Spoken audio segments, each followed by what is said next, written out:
Hi, this is Allan Wright. Welcome to the Travel Well with Allan video update. Last week we talked about what other countries are doing to restrict or encourage tourism right now. This week I'd like to talk about what states are doing in terms of travel restrictions. The big news, of course, is that New York, New Jersey, and Connecticut have banded together to impose 2-week quarantines on travelers from 16 different states or residents of these 3 states who are traveling to those states and returning.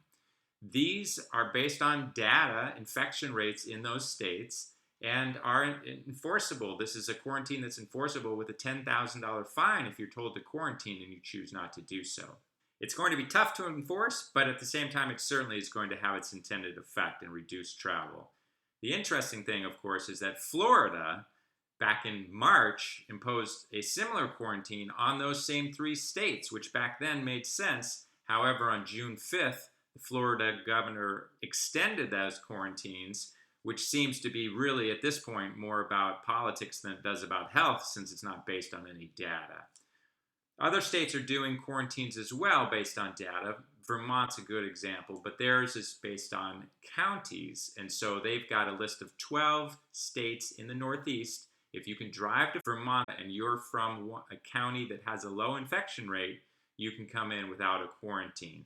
The result ultimately is that all the big cities and all the major population centers are not included in that freedom to go in without a quarantine. So it's a lot of geography and not a lot of people that are allowed to go to Vermont right now.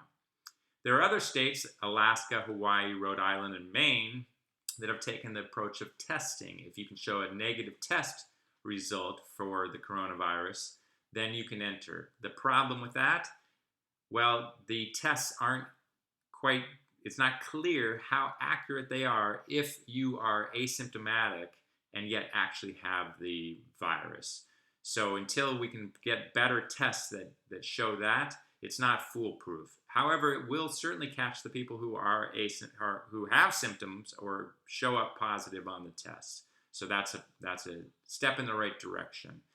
There are many states that aren't doing anything. Illinois is one of those, and that has led Chicago to take up its own action and now has its own 2-week quarantine imposed on travelers coming in from 16 different states. So what's the ultimate result of all this in the United States? We are in a travel quagmire. There is no national policy whatsoever.